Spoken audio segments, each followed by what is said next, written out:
భారత్ మాతాకి జై. సురాజ్య సాధనే ధ్యేయంగా మన భారతదేశాన్ని సురాజ్యంగా మార్చుకోవడం కోసము మన తెలుగు రాష్ట్రాల నుంచి మనం మొదలు పెట్టుకుని ఈ ఉద్యమానికి మీరుస్తున్న స్పందన చాలా అద్భుతంగా ఉంది. ధన్యవాదాలు.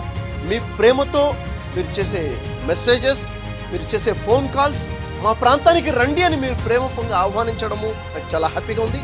తప్పకుండా వస్తాను. ప్రతి జిల్లాకి విజిట్ చేస్తాను. ఆంధ్ర రాష్ట్రము, తెలంగాణ రాష్ట్రంలో ప్రతి ఏరియా కూడాను నేను విజిట్ చేస్తాను.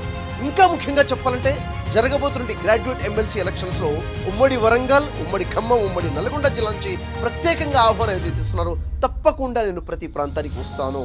అందరినీ కలుద్దాము. కలిసి మనందరం కూడా మన దేశాన్ని, మన రాష్ట్రాన్ని సురాజ్యంగా మార్చుకునే పూర్తి పరిపూర్ణమైన ప్రయత్నం చేద్దాం. సోదర సోదరీమణులారా, ఈరోజు నేను మాట్లాడే చాలా ముఖ్యమైన విషయాన్ని జాగ్రత్తగా వినండి. మళ్ళీ వినండి. ప్రతి ఒక్కరికి షేర్ చేయండి. మన భారతదేశానికి స్వతంత్రం వచ్చి 80 సంవత్సరాలు అయిపోయినా కానీ ఎందుకని మన భారతదేశం ఇంకా పేదరికంలోనే మగ్గుతుంది? మన భారతదేశ ప్రజల యొక్క జీవితాలు ఎందుకని దారిద్ర్య జీవితకి కిందనే ఉంది? ఎందుకని బిక్కుమని ఈ జీవితాలు ఆకలి జీవితాలు? ప్రతిరోజు జరుగుతున్న వేలాది ఆకలి మరణాలకి ఎందుకు ఈ కారణము అంటే ఒకే ఒక బలమైన కారణం ఉంది. అది ఈరోజు చాలా స్పష్టంగా తెలుసుకునే ప్రయత్నం చేద్దాం. భారతదేశానికి స్వతంత్రం వచ్చినప్పటి నుంచి ఇప్పటి వరకు కూడా ఎవరినైతే మన ప్రజాప్రతినిధులుగా ఎన్నుకుంటున్నామో వారు ఒకే విధంగా మాటిమాటికి ప్రజల్ని మోసం చేస్తూ వచ్చారు. అద్భుతమైన ఆకర్షణీయమైనటువంటి నినాదాలతో ప్రజలని నమ్మబలుగుతూ మోసం చేస్తున్నటువంటి ఒక ధోరణి ఏదైతే ఉందో ఈరోజు మనం స్పష్టంగా తెలుసుకునే ప్రయత్నం చేద్దాం. ఒకే రకమైన మోసాన్ని కొత్త పేర్లతో, కొత్త ఆకర్షణీయమైన నినాదాలతో ప్రజల్ని మోసం చేయడం కోసం జరిగిన మోసంలో మచ్చుకు కొన్ని మీకు తెలియచేస్తాను, మీకు స్పష్టంగా అర్థమవడం కోసం. ఉదాహరణకి 1971 సంవత్సరంలో కాంగ్రెస్ ప్రభుత్వంలో ఇందిరాగాంధీ తరఫు నుంచి గరీబీ హటావ్, పేదరికాన్ని నిర్మూలిద్దాం అన్న నినాదంతో ప్రజలందరినీ కూడా ఆకర్షించి ప్రజలందరినీ మోసం చేసే ఒక నినాదాన్ని తీసుకొచ్చారు. ఎందుకు ఇలా అంటున్నాను? దేశ ప్రజలందరూ కూడా ఆ మాట వినగానే సంతోషంలో మునిగిపోయారు. గరీబీ హటావ్, పేదరికం ఇక ఉండదు, మా పేదరికం వెళ్ళిపోతుంది, మేము కూడా ధనికులుగా మారిపోతాము అన్న ఆశలోకి వచ్చారు. దేశం నుంచి పేదరికాన్ని పూర్తిగా నిర్మూలిద్దాము, నిరుపేదల సంక్షేమం మేము అందిస్తాము అని హామీ ఇచ్చే విధంగా నినాదాలు పలికారు. చివరికి జరిగిందేంటో తెలుసా? పేదరికం తగ్గకపోగా ఆర్థిక అసమానతలు సమాజంలో పెరిగిపోయి ధనవంతుడు ఇంకా ధనవంతుడుగా మారిపోయాడు, పేదవాడు ఇంకా పేదవాడిగా మారిపోయాడు. దశాబ్దాలు గడిచిపోయినా కానీ ఇంకా భారతదేశంలో కోట్లాది మంది కనీస విద్య అందకుండా, కనీస వైద్య వసతులు లేకుండా, కనీస నివాసం ఉండటానికి ఇల్లు కూడా లేకుండా జీవితం గడుపుతున్న దుస్థితి ఈరోజు భారతదేశ ప్రజలది. ఇది మోసం కాదా? ఆ తర్వాత 1977 సంవత్సరంలో జనతా పార్టీ వచ్చేసి జనతా ఆయేగి గరీబీ హటాయేగి అంటే జనతా పార్టీ వస్తుంది, మీ పేదరికాన్ని నిర్మూలిస్తుంది అని చెప్పేసి నినాదాలు. చివరికి ఏం జరిగింది? అధికారంలోకి వచ్చిన తర్వాత ఈ జనతా పార్టీ అంతర్ముఖంగా జరిగిన కుమ్ములాట, తమ స్వార్థ ప్రయోజనాల కోసము ఒక్కొక్కడు వారిలో గొడవ పెట్టుకుని ప్రభుత్వం 3 ఏళ్ళు కూడా నిలబడకుండా కుప్ప కూలిపోయింది. ప్రజా సమస్యల్ని పట్టించుకునే నాదుడే లేకుండా పోయాడు. మరొకసారి ప్రజలు మోసపోలేదా? ఆ తర్వాత 1980లో 1984లో కాంగ్రెస్ పాలకులు రోటీ కపడా ఔర్ మకాన్ అన్న నినాదంతో మళ్ళీ ప్రజల ముందుకు వచ్చారు. ప్రజలు ఆశపడ్డారు, కడుపు నిండా భోజనం లభిస్తుంది, తొడుక్కోవడానికి మంచి బట్టలు వస్తాయి, ఉండటానికి మకాన్ ఇల్లు వస్తుంది అని చెప్పేసి రాజీవ్ గాంధీ, ఇందిరాగాంధీ ఇచ్చినటువంటి మాటలు నినాదాలు నమ్మి ప్రజలు మళ్ళీ వాళ్ళ చేతిలో అధికారం పెడితే చివరికి జరిగిందండి. ప్రాథమిక వసతులు కూడా సాధించడంలో విఫలమైపోయలేదా ఈ ప్రభుత్వం? ఎన్ని రకాల అవినీతులు మనం చూడలేదు. బొఫోర్స్ లాంటి కుంభకోణాలతో ప్రజా పరిపాలన మొత్తము విఫలమవ్వలేదా? సామాజికంగా సమాజాన్ని వెనక్కి నెట్టేవేలేదా? అదే 2004 సంవత్సరం, 2009 సంవత్సరంలో యూపీఏ తరపు నుంచి మన్మోహన్ సింగ్ కాంగ్రెస్ పార్టీ నుంచి ఆమ్ ఆద్మీ పరిపాలన సామాన్యుడి కోసం మేము వస్తున్నాము అని నమ్మబలిగితే ప్రజలు నమ్మి మోసపోలేదా? మా సామాన్యుల కోసమే ప్రభుత్వం వస్తుంది, ఇప్పుడు మా జీవితాలు బాగుపడతాయని నమ్మలేదా? వాళ్ళకి ప్రభుత్వాన్ని వాళ్ళ చేతులు పెట్టలేదా? జరిగిందేంటి? 2G స్కామ్ జరగలేదా? బొగ్గు గోములో కేటాయింపు ఏం జరిగింది? కామన్వెల్త్ క్రీడల కుంభకోణాల రూపంలో ఎంత అవినీతి ముంచెత్తుకుంది? ద్రవ్యాల్పనం ఎలా జరిగింది? నిత్యావసరాల ధరలు పెరిగిపోయి సామాన్యుడి నడుము విరిగిపోలేదా? ఇవంతా కూడా ఇప్పుడున్న యంగ్ జనరేషన్కి ఇప్పుడు నేను చెప్పిన విషయాలన్నీ కూడా ప్రత్యక్షంగా తెలియకపోవచ్చు, కానీ మొన్నటికి మొన్న 10 సంవత్సరాల క్రితం 2014 సంవత్సరంలో బీజేపీ పార్టీ తరపు నుంచి, ఎన్డీఏ తరపు నుంచి నరేంద్ర మోడీ గారి ఇచ్చిన నినాదాలు అచ్చే దిన్ ఆయేంగే, సబ్కా సాత్ సబ్కా వికాస్ అన్న నినాదాలు మనం మర్చిపోయామా? మంచి రోజులు వస్తాయని, అవినీతి రహిత పరిపాలన మేము అందిస్తామని, కోట్లాది ఉద్యోగాలు మేము ఇస్తామని, నల్లధనాన్ని విదేశాల నుంచి తీసుకొచ్చి ప్రతి ఒక్కరి ఖాతాలో 15 లక్షలు వేస్తామని ప్రజలందరికీ నమ్మబలికే నినాదాలు చేయలేదా? వాగ్దానాలు ఇవ్వలేదా? ప్రజలందరూ నమ్మి మోసపోలేదా? చివరికి అచ్చేదని ఎవరికి వచ్చాయి? ఆ ప్రభుత్వంలో ఉన్న నాయకులకి మంచి రోజులు వచ్చాయి, వాళ్ళ బ్యాంకులు నిండిపోయాయి కదా. వాస్తవం ఏమిటి? నిరుద్యోగత తీవ్ర స్థాయికి పెరిగిపోలేదా? ధరలు ఏ స్థాయికి పెరిగిపోయి? డిజిటలైజేషన్ పెరిగితే సామాన్యుడిపై పన్నుల భారం ఎంత పడిపోయింది? జిఎస్టీ పెరిగిన ఎంత ట్యాక్స్ పడిపోయింది? బేటీ బచావ్ అన్నారు. ఒక్కసారి 2014 నుంచి 2024 సంవత్సరం వరకు నేషనల్ క్రైమ్స్ రికార్డ్స్ బ్యూరో ప్రకారముగా నమోదైన కేసెస్, రేప్ కేసెస్ కానివ్వండి, పోక్సో కేసెస్ కానివ్వండి చూస్తే 7,80,000 కేసెస్ నమోదై ఉన్నాయి. అంటే ఇవి కేవలం రికార్డైన కేసెస్ మాత్రమే. రికార్డ్ కాని కేసెస్ ఎన్నో కోకొల్లలు సమాజంలో ఉన్నాయి. అంటే ఏంటో తెలుసా సోదరులారా?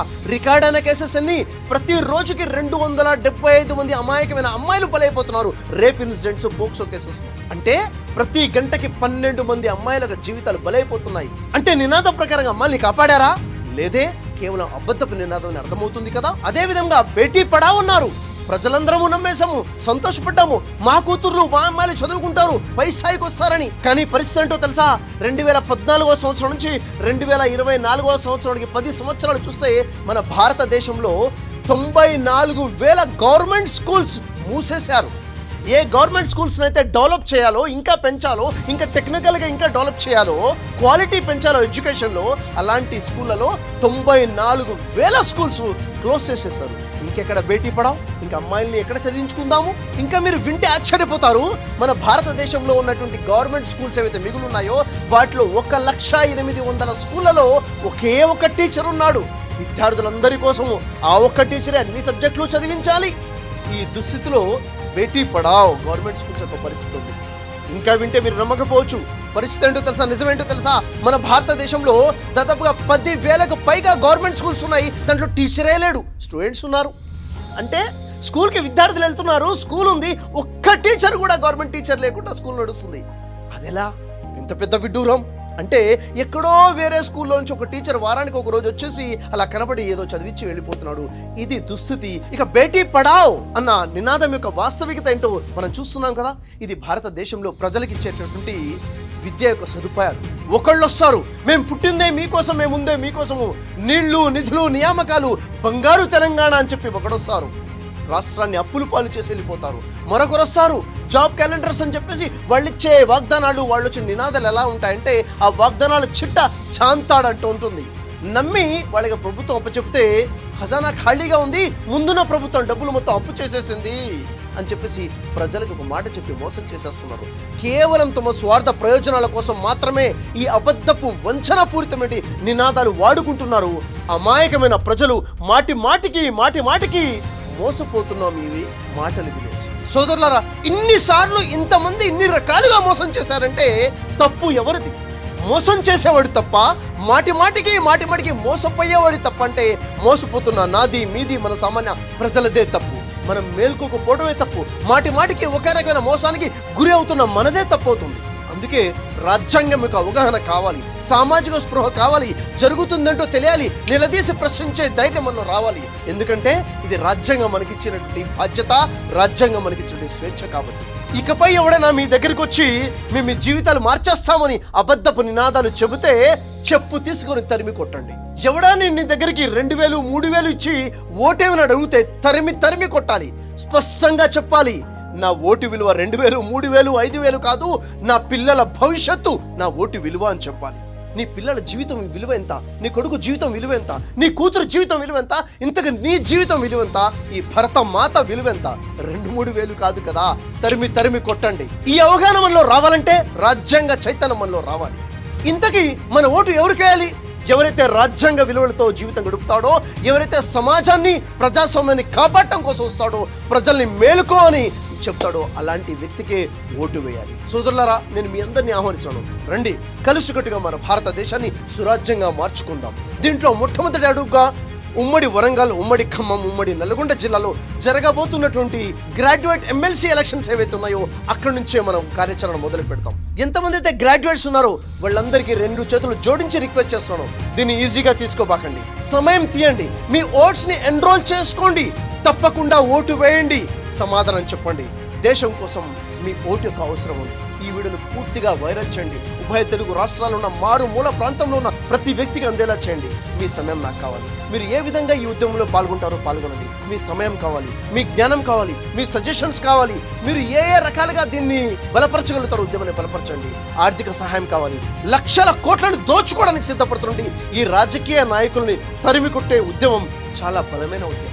మనందరం కలిసికట్టుగా ప్రయత్నం చేస్తేనే ఇది సాధ్యమవుతుంది. మన దేశాన్ని సురాజ్యంగా మార్చుకోగలుగుతాము.